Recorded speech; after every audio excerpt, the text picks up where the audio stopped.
해제가 죽고 나서 여친은 곤란함을 겪는데요. 왜냐하면 아들이 후사가 없었기 때문이죠. 여친은 이러한 상황을 소재를 만들어서 황제로 앉힙니다. 사람을 만든다는 표현이 굉장히 낯설게 느껴지실 거예요. 그런데 손자가 없는 여치로서는 굉장히 다급했습니다. 그녀는 말 그대로 없는 손자를 만들어내서 권력을 유지했죠. 누군가의 명언인 것 같은데요. 길이 없으면 길을 만들어라 라고 외쳤죠. 딱 그 말이 맞았습니다. 없는 손자를 만들어내서 아들의 양자로 삼아서 황제로 만듭니다. 그리고 그녀는 황제의 나이가 어리다는 이유로 자신이 정치를 하죠. 바야흐로 그녀의 통치가 시작된 것인데요. 그녀는 자신의 친족과 신복을 요직에 앉힙니다. 무엇보다 군권을 친족이 장악하도록 힘썼죠.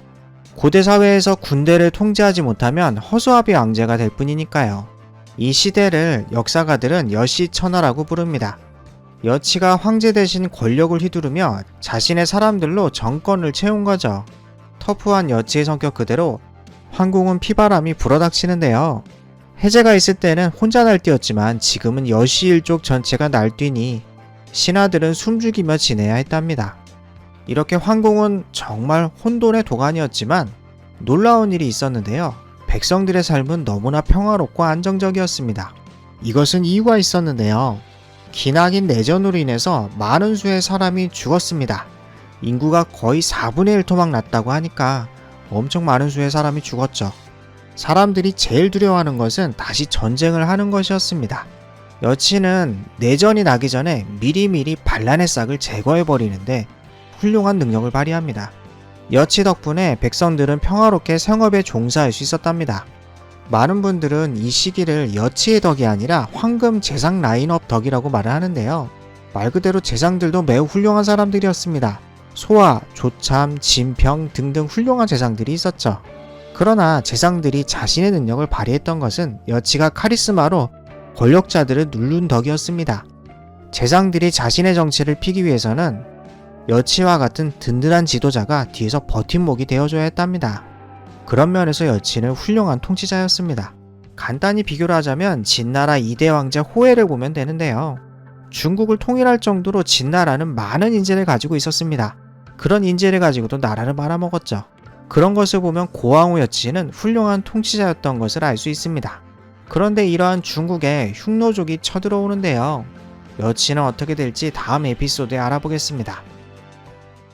만화로 만들면서 픽션이 섞여 있습니다.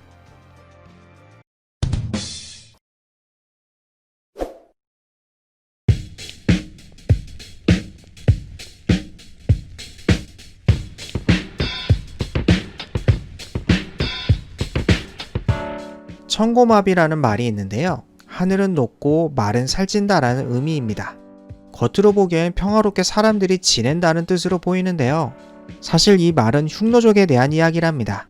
하늘이 높고 말이 살찌니 흉노족이 중국을 털어먹으러 쳐들어온다는 뜻이죠. 중국은 기마민족이 철저히 털리고 병사들은 얻어 터지고 난리였죠. 오래전 유방이 살아있을 때 흉노를 정벌하려 했습니다.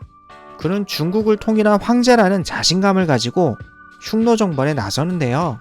사실 유방이 마지막에 살아남은 최후의 1인이니까 중국에서 군사력으로 최강자라고 할 수 있습니다. 굉장히 그는 자신만만했을 겁니다. 막상 흉노와 싸우게 되자 유방은 아주 개박살이 납니다. 흉노에게 포위되어 하마터면 그곳에서 생을 마감할 뻔했는데요. 이 살벌한 위기에서 그를 구해낸 것은 진평이었습니다. 유방의 모사로 따라간 진평은 한 가지 책략을 제안합니다. 그것은 흉노 왕후에게 편지를 쓰는 것이었는데요.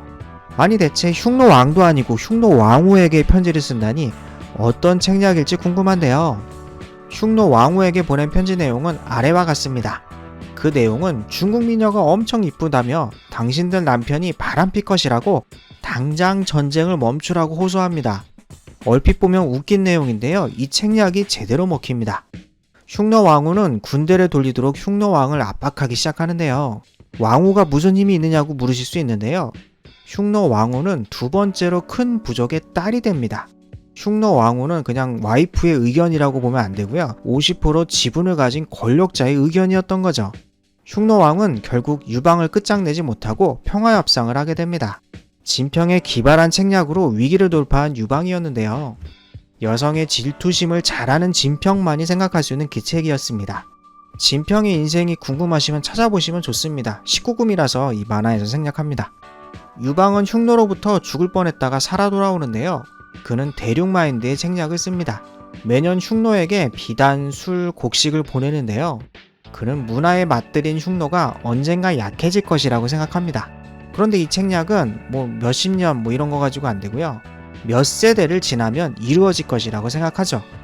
이러한 장기 플랜의 책략은 대륙만이 쓸 수 있는 계책인 것 같습니다. 저라면 안 합니다. 어찌됐든 유방의 책략은 성공하는데요. 7대 황제 한무제 때 흉노 정벌이 성공하게 됩니다. 한무제 때도 흉노가 엄청 강해갖고 철저히 발리다가 훌륭한 장군들이 있어서 간신히 정벌하게 됩니다. 어쨌든 유방의 대륙마인드 책략은 성공합니다. 이렇게 무시무시한 흉노가 고아웅에게 성희롱 편지를 보내는데요. 그 내용은 아래와 같습니다. 밤이 외로우면 달래주겠다며 고아웅에게 청혼하는 편지를 보냅니다. 고아웅 여친은 굉장히 분노하는데요. 국가 지도자를 우습게 보고 이런 편지를 보내니까 정말 화딱지가 났을 겁니다. 그러나 그녀는 복수를 단념할 수밖에 없었는데요. 당시 한나라의 국력은 피폐했으니 장군들이 말이 없어 소를 타고 다니는 지경이었습니다. 그러니 기마 민족인 흉노를 이길 수 있을 리가 없죠. 여친은 굴욕적인 편지를 흉노 왕에게 보냅니다. 이 몸이 늙어 모실 수 없습니다 라는 내용이었죠. 중국에 누가 여치에게 이런 말을 하게 만들 수 있는 사람이 있겠습니까? 여치 입장에서는 굉장히 부끄러운 일하였을 거예요. 이처럼 카리스마 있는 고왕후 여치였지만 굽힐 때는 굽힐 줄 아는 노련한 정치가의 모습도 가지고 있었습니다. 그녀는 훌륭한 정치를 했지만 정말 화딱지가 났을 거예요. 다음 에피소드는 드디어 여치의 최후입니다. 만화로 만들면서 픽션이 섞여 있습니다. 제 이야기가 재밌었다면 좋아요, 구독 부탁드립니다.